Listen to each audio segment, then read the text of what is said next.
Mesdames, Messieurs, bienvenue au programme de Walf TV FM. Après quelques semaines de pause dû à un congé annuel, voilà donc votre émission Duel qui réapparaît.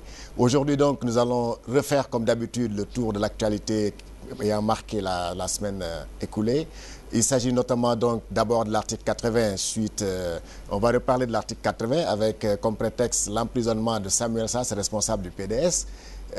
Nous allons aussi retourner au palais de justice pour voir l'évolution du procès de M. Karim Wade. En tout cas, on est au 18e jour du procès pour voir effectivement à ce jour qui tient bien le bon bout dans ce procès-là. Il y a beaucoup de bruit, il y a beaucoup de suspicions, mais également de commentaires autour de ce procès du siècle, comme on peut le dire. Alors, Karim pourra-t-il s'en sortir? Nos invités vont donner leur point de vue. Et pour en finir, nous allons revenir sur l'entourage du président de la République, Macky Sall. Comme on dit, certains de ses amis, de ses piliers, comme on dit, sont en train de partir les uns après les autres. Qu'est-ce qui se passe dans le cabinet présidentiel? Nous allons essayer de donner notre point de vue, de diagnostiquer ce malaise, entre guillemets, au sein de l'entourage présidentiel. Alors, pour parler de tous ces sujets, je reçois sur ce plateau le docteur Cheikh Tidiane Seck. Il est le vice-coordinateur des cadres de la Fédération nationale des cadres libéraux, donc membre du comité directeur du PDS. Monsieur Seck, bonjour. Bonjour Georges. Alors, avec lui sur ce plateau pour débattre de l'actualité de la semaine, nous avons donc monsieur Serge Malou. Il est aussi vice-coordinateur de la cellule des cadres de l'APR. Il est membre du parti présidentiel et il dirige le mouvement SMS La Solution Macky Sall. Ouais. Alors, monsieur Malou, bonjour. Bonjour. Georges. Alors, je resterai avec vous, monsieur Seck. Vous êtes membre du Parti démocratique sénégalais. Après Baragaï, après certains de vos responsables, on a vu M. Samuel Sarr aller en prison pour offense au chef de l'État, tomber sous le coup de l'article 80. Alors, il a fini par présenter ses excuses. Alors, M. Seck, j'ai envie de vous dire, aujourd'hui, doit-on laisser l'article 80 ou le supprimer? Merci Georges. Je commencerai d'abord par vous remercier pour l'invitation, saluer mon vis-à-vis, M. Cher, et espérant que vos auditeurs et les téléspectateurs vont avoir un débat productif qui pourra nous aider à éclaircir la marche de ce pays. Et saluer tous vos collaborateurs et particulièrement le président de votre groupe, M. Sidi Lamine Niasse. Je crois que rien de nouveau dans l'horizon qu'on emprisonne, qu'on embastille des éléments du Parti démocratique sénégalais. Nous sommes habitués à ça parce que c'est un combat de conviction, c'est un combat de démocratie. Et vous le savez, depuis la création du parti jusqu'à présent, nous nous sommes battus pour faire avancer la démocratie, pour en être là. Donc la surprise est que le Parti démocratique sénégalais n'ait pas supprimé l'article 80 durant son magistère. Mais c'est un article fourre-tout qui nous vient de la France. La France même l'a supprimé parce que c'est un article qui permet au pouvoir, mais d'embastiller n'importe quel citoyen pour un oui, pour un non. Et je crois que l'article 80 est lié à d'autres articles, comme l'article 254, qui ne définit pas ce que c'est offense au chef de l'État, atteinte à la sécurité de l'État et des délits de ce genre qui peuvent prêter à confusion. Il suffit de dire que Macky Sall est beau pour qu'on puisse vous mettre en prison pour offense au chef de l'État. Je pense que quand une démocratie avance aussi, il faut que le paquet juridique puisse suivre cette avancée de la démocratie. Nous étions à plus ou moins 1-2 journaux dans les années 80. Aujourd'hui, la presse a explosé. Il y a beaucoup de journaux. Les partis politiques, on en est à 200 sinon plus. Donc, véritablement, nous sommes à une démocratie majeure où aujourd'hui, il faut véritablement libérer les hommes, il faut libérer l'esprit, il faut libérer la parole. Et je pense que l'article 80 est un frein à cette marche de la démocratie. Et il est temps, véritablement temps, de réviser cet article et de le libérer. Et d'autant plus que notre dispositif juridique nous permet de juger tout ce qui est injure, offense,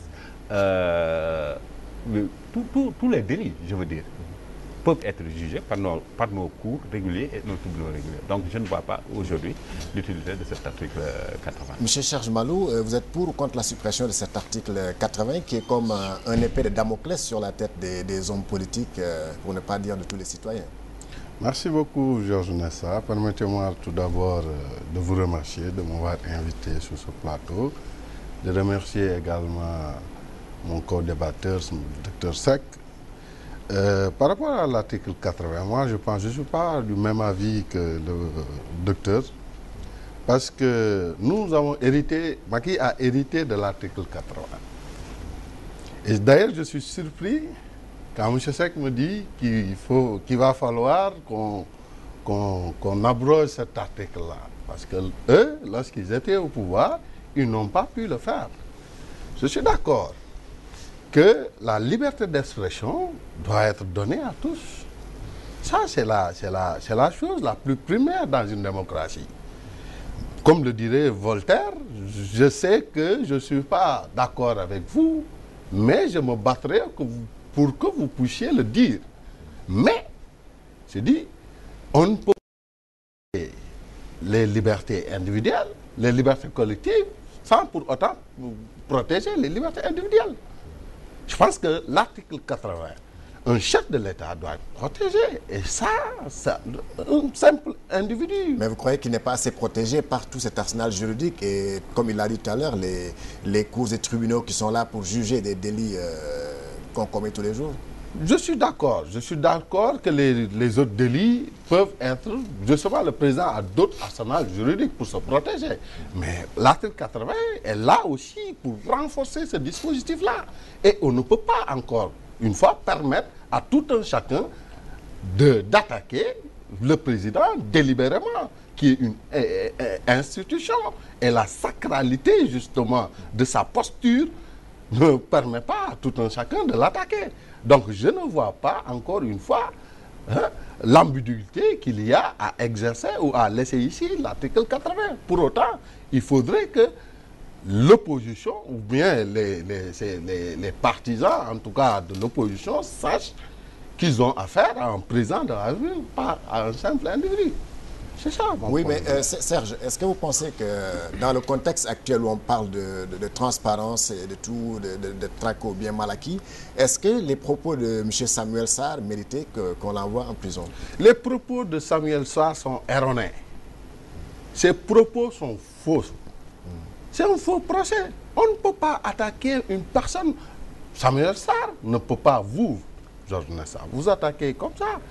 Le droit dit actoria incumbit probatio. Quand cela sert de la preuve incombe au demandeur. Vous ne pouvez pas attaquer une personne comme ça. C'est à la limite se suicider parce que tu ne peux pas, la loi ne te permet pas d'attaquer une personne comme ça sans preuve.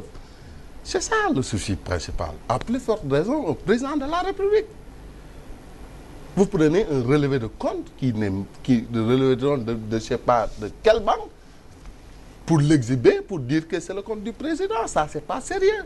Le Sénégal n'a pas besoin de ça. Nous avons besoin d'un débat contradictoire et productif pour la marche de ce pays-là. Est-ce que ce n'est pas ce qu'il a voulu susciter? Mais c'est pas ça, c'est des attaques personnelles. Le débat doit porter sur des secteurs transversaux comme l'agriculture, l'énergie et les autres secteurs qui peuvent faire développer le Sénégal. Ce n'est pas en exhibant un relevé de compte bancaire d'un président que vous amenez ce pays-là à l'émergence. Il faut être sérieux. C'est pour semer la zizadine dans ce pays-là et nous ne l'accepterons pas. Parce que le président Macky Sall est le président le mieux élu dans l'histoire politique du Sénégal. Et c'est ça la réalité. C'est ça. Aucun président n'a été nommé à hauteur de 65%. C'est le seul, l'unique. Voilà. Monsieur Seck, alors, pour revenir vers vous, suppression de cet article, pour la révision en tout cas. Alors, mais est-ce que la suppression ne va pas provoquer une sorte je sais pas, de pagaille au sein dans le débat politique du Sénégal, où tout le monde pourrait penser, dire tout ce qu'il veut, quand il veut et comme il veut. Permettez-moi d'abord de relever certaines... je ne sais pas, M. Malou a parlé de nous avons hérité. Nous avons hérité l'article 80 du régime précédent. D'abord, ils ont parlé de rupture. Ça veut dire changer ce qui ne marche pas dans ce pays. 2 faux ne feront jamais un vrai, 2 faux constitueront 2 faux. Même si vous avez hérité de l'article 80 du PDS et que vous trouvez que de par votre conception de rupture, et vous avez parlé de rupture dans beaucoup de domaines, mais dans ce domaine, vous n'avez pas parlé de rupture. Donc, si vous considérez, comme vous l'avez dit, que l'article 80 doit être dépassé, cette rupture devrait entraîner la révision de cet article 80. Ça, c'est le premier point que je voulais soulever. Donc, je dis encore une fois, il est temps, après 2 ans d'exercice du pouvoir, de faire le bilan de votre exercice et d'arrêter de parler du positif ou bien du passif du Parti démocratique. Non, jusqu'à présent, on parle de l'article 80, M. Seck. Pour la bonne et simple raison voilà. Que on vous a élu, comme vous l'avez dit, voilà. Parce que ce que faisait le PDS ne plaisait pas aux populations. Évidemment. Donc ça, c'est très clair. Personne ne dit que le président de la République n'est pas une institution. Nous sommes tous d'accord que le président de la République est une institution. Nous sommes tous d'accord que le président de la République doit être protégé. Nous sommes tous d'accord que le président de la République ne doit pas être susceptible d'injures, d'offenses ou bien... Tout le monde est d'accord sur ça. Le problème, c'est que vous avez signé les assises nationales entre les 2 tours. Et ces assises nationales disent que le président de la République ne peut plus être chef de parti politique. N'est-ce pas? Alors, aujourd'hui, le président Macky Sall est président de l'APR, Alliance pour la République Yakar, qui est un parti politique, comme le Parti démocratique sénégalais et comme un autre parti. Le président Macky Sall est le président de la République du Sénégal. Cheikh Tidiane Seck, citoyen sénégalais, qui s'adresse, homme politique, qui s'adresse à M. Macky Sall, président de l'APR Yakar, est susceptible d'être traîné parce qu'il s'est attaqué au président de la République. Le problème, c'est le respect de vos engagements. En vous engageant, non, mais il faut me laisser. Non, vous savez, je ne l'ai pas coupé une seule fois, il a développé, donc j'aurais voulu qu'il me laisse développer. Donc je dis, d'abord, le premier problème, c'est le respect des engagements. Vous avez signé les assises nationales et vous savez très bien que les assises nationales disent que le président de la République ne peut pas être en même temps chef de parti. Ça, c'est le premier point. Donc, cet engagement n'a pas été respecté parce qu'aujourd'hui, Macky Sall a cette double casquette. De 2, mais Macky Sall est un homme politique. Il est président de la République. Aujourd'hui, nous sommes dans un débat politique et Macky Sall est à fond dans ce débat politique. Donc moi, quand je m'adresse en tant qu'homme politique, membre du comité directeur du Parti démocratique sénégalais, mais je m'adresse au chef de parti politique qui est Macky Sall. Autant vous attaquez Samuel Sarr, vous attaquez Bara Gaye, vous attaquez les autres responsables du Parti démocratique sénégalais, autant j'ai la latitude de m'attaquer au chef de l'Alliance pour la République Yakar. Mais là, et aujourd'hui, la vérité, c'est que le chef de parti et le président de la République font la même. Alors, moi, voilà. Et c'est pourquoi les assises nationales, nous n'avons pas agréé les assises nationales. C'est eux qui l'ont fait. C'est eux qui ont signé les assises nationales. Et les assises nationales disent que le président de la République ne peut plus être chef de parti.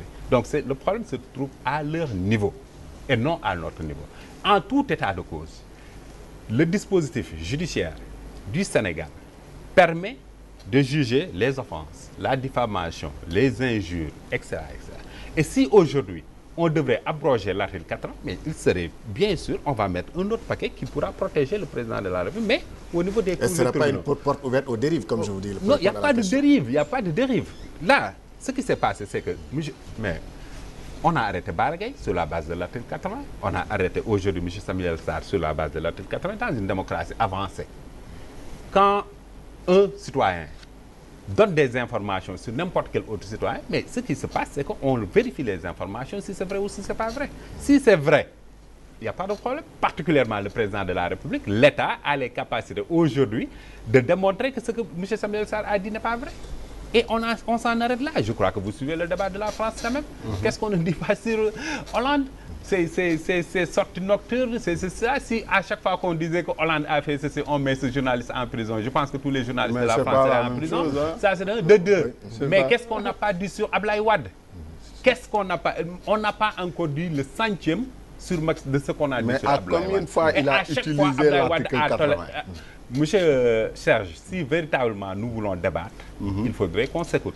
Je suis capable de vous couper quand vous parlez. Mais si je vous coupe, nous ne pourrons véritablement... Donc j'aimerais véritablement qu'on s'écoute. Donc je dis que on a dit pire sur Abdoulaye Wade et il n'a jamais arrêté personne pour ce qu'ils ont dit. Ça n'a jamais existé. Donc aujourd'hui, je dis que il y a même 2 poids 2 mesures. Je peux vous donner l'exemple de M. Talla Sylla, qui a dit que Macky Sall est un voleur. Vous les avez lu ça. Je peux vous donner le cas du président Sidi Lamine Niasse, qui a dit que j'ai les preuves que Macky Sall s'est illicitement enrichi et si on m'appelle, je vais montrer ces preuves. Je vais vous donner le cas de M. Idrissa Seck, président du Rewmi, qui a dit que Ebola du Sénégal, c'est Macky Sall. Mais pourquoi on n'a pas arrêté ces gens-là? Vous savez, le dénominateur commun, je me répète, aller plus loin que ces gens-là. Non, il n'est pas allé plus loin. Vous ne pouvez pas aller plus loin que de dire que le président de la République est un voleur. Une offense est une offense. Si nous devons appliquer l'article 80, toute personne qui offense le chef de l'État devra être jugée, devra aller au tribunal. Mais il n'y a pas plus offensif, je ne sais pas, que de dire que le président est un voleur. Et on ne l'a pas arrêté. Donc je voudrais dire, et vérifier mes propos, je ne parle pas pour parler. Tous ceux qui sont détenus ont un dénominateur commun. Parti démocratique sénégalais. Les autres peuvent dire tout ce qu'ils veulent. Rien ne leur arrivera. Si vous êtes du Parti démocratique sénégalais, vous prononcez le plus petit mot, vous êtes passible de la justice. Oui, Serge, je voulais dire. Voilà, je voulais relever quand même quelques je ne sais pas comment l'appeler, si c'est des controversés ou c'est des fausses informations, mais je pense qu'aujourd'hui, la contradiction manifeste, et les Sénégalais peuvent le constater. C'est quand aujourd'hui, le Parti démocratique sénégalais s'offusque, rejette l'article aujourd'hui 80 que Wade a utilisé à maintes reprises. À maintes reprises. Combien de personnes, combien de gens dans l'opposition Wade a fait emprisonner? On ne peut pas les compter. Donc aujourd'hui, il faut arrêter ce débat-là. Exemple. Arrêter ce débat-là. Exemple. Macky n'a mis délibérément personne en prison. Samuel Sarr s'est attaqué et de manière vraiment irrespectueuse. Irrespectueux. C'est attaqué au président. Ça, c'est pas normal. Et avec un faux document. Ce qui est plus dramatique, avec un faux document. Sénégalais Bogoul Sos. C'est du faux. Donc, il faut respecter les gens. Si on veut vraiment l'émergence du Sénégal, je dis tantôt que le débat doit porter sur des secteurs, un débat contradictoire par rapport à la vision du chef de l'État, par rapport au système du gouvernement à tourner, mais pas à des attaques personnelles. Mais aujourd'hui, monsieur Seck, Dr Seck dit que par rapport aux assises nationales qu'on doit respecter, justement, le président doit obligatoirement respecter les assises nationales. Mais c'est quoi? Le président, c'est la Constitution qui régit, qui engage le président. Oui, mais c'est pas que vous êtes venu avec le slogan rupture. Non. Le président a le programme Yoonu Yokkute, où il a pris des engagements. Être président et chef de parti, le président ne l'a jamais signé avec le programme Yoonu Yokkute. Je vous parle parce que j'ai quand même le programme Yoonu Yokkute. Il a pris des engagements sur le programme Yoonu Yokkute. Mais ce qu'il vient de dire ne fait pas partie des engagements du président de la République. Il n'a pas signé les assises. Il est le président de la République du Sénégal, chef de parti. Abdoulaye Wade l'a été, Diouf l'a été, Senghor l'a été. Il faut arrêter d'essayer de manipuler les Sénégalais. A-t-il signé les assises? Arrêtez de manipuler les Sénégalais. L'a-t-il signé ou pas? Respecter la posture aujourd'hui, qui est une posture confortable du président Macky Sall. Pour 3 raisons. Il est le président le mieux élu du Sénégal. Je vous l'ai dit tantôt. Il est le président aujourd'hui qui dégage en tout cas une certaine aire de vivacité, de rigueur. Troisième élément fondamental, c'est la coalition.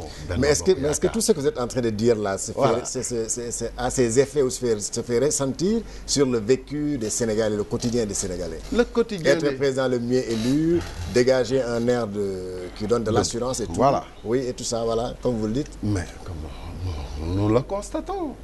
Nous le constatons. Prenons les différents secteurs.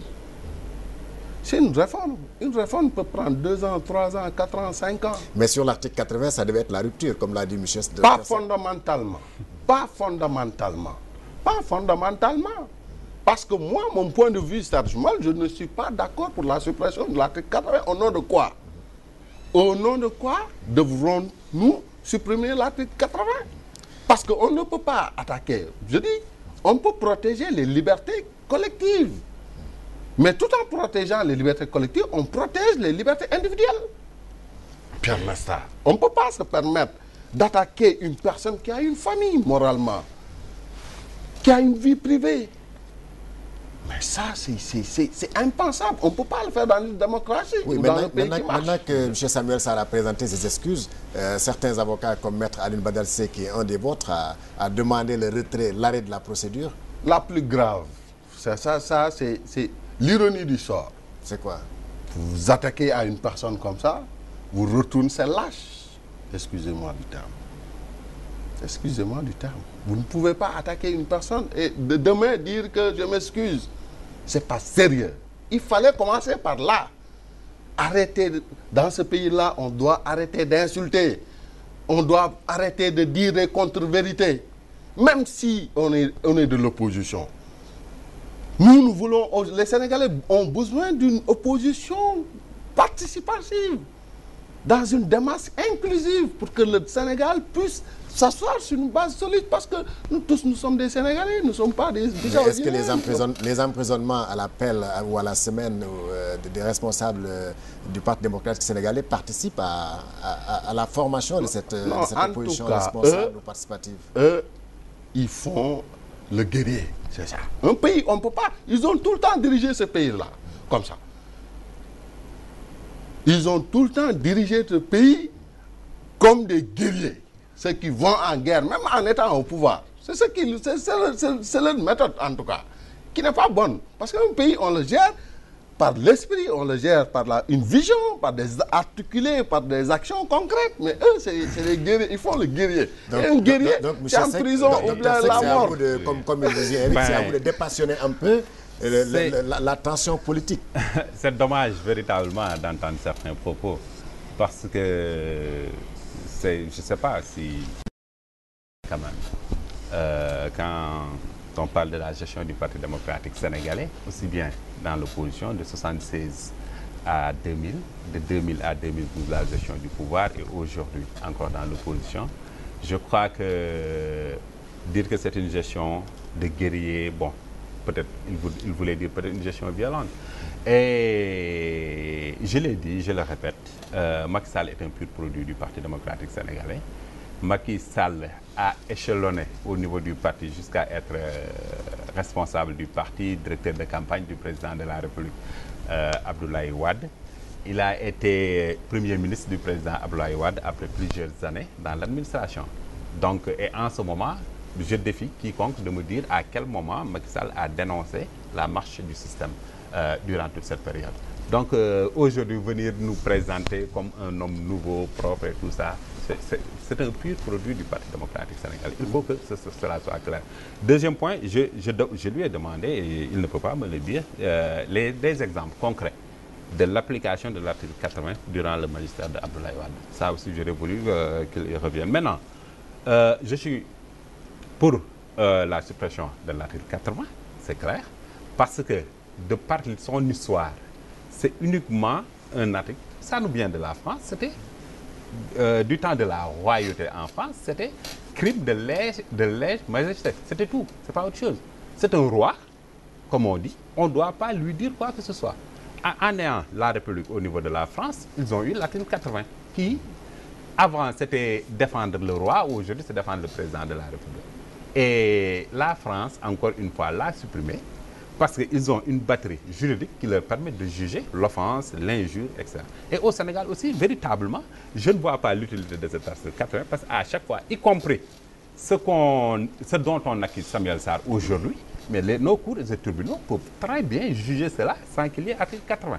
Donc aujourd'hui, sur le plan de la démocratie, de l'évolution démocratique du Sénégal, ça dépasse l'article 80. Et j'ai commencé par faire une autocritique en disant que je suis surpris que le PDS n'ait pas supprimé l'article 80 parce que qui connaît Abdoulaye Wade sait que c'est un combattant de la démocratie et c'est un combattant des libertés individuelles et collectives. Donc, moi je dis, je suis surpris que l'article 80 ne soit pas supprimé durant le magistère de Wade. Ça, c'est le deuxième point. Maintenant, vous savez, il faut qu'on apprenne aussi à se dire la vérité et à se respecter. La vérité, c'est que le pacte qui lie Macky Sall au peuple sénégalais, il s'appelle Yoonu Yokkute. Que j'ai lu, que j'ai parcouru. Un programme ficelé, chiffré, timing, avec des deadlines, avec des temps. À telle date, nous devons faire ceci, y compris les 500 000 emplois durant les 5 ans. Aujourd'hui, où est le Yoonu Yokkute? On parle de plan Sénégal émergent. On a mis le Yoonu Yokkute dans les tiroirs pour parler de plan de Sénégal émergent. On a amené à coups de milliards. À coups de milliards. On a embauché une agence de milliards pour que cette agence définisse une vision pour le Sénégal. Un leader. Le SOPI, il est là depuis 1976. Il n'a pas bougé. Le Parti socialiste a son programme socialiste qui est là, qui ne bouge pas. On l'adapte à la réalité. Abdoulaye Wade a été élu en 2007, quand il a été réélu au stade, qu'est-ce qu'il a dit? Le SOPI en marche. Donc le SOPI n'a pas bougé. C'est ça une vision. Une vision, on ne la change pas. On l'adapte, bien sûr, aux transformations économiques, sociales et scientifiques du moment. Mais on ne la change pas. On ne la met pas dans les tiroirs. Aujourd'hui, je dirais que c'est une trahison majeure, présidentielle, que de mettre le Yoonu Yokkute dans les tiroirs pour parler. Et aujourd'hui, mais quand même, en tant que cadre de l'APR, quand je l'entends dire que c'est Yoonu Yokkute, mais c'est le seul que j'entends parler de Yoonu Yokkute. Aujourd'hui, c'est le plan Sénégal émergent.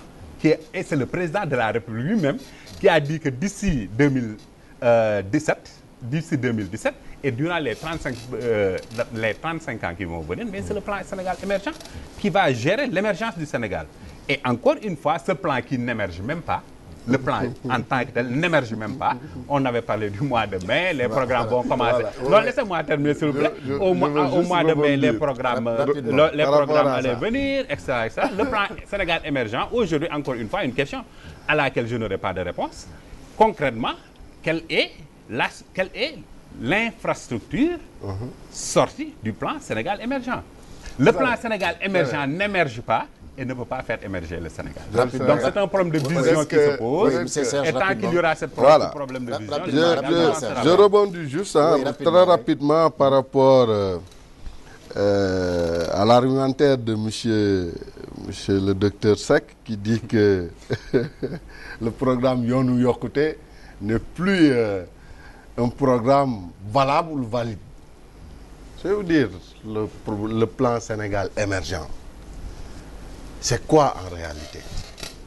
Le plan Sénégal émergent, c'est l'extension du programme Yoonu Yokkute dans ses grands axes.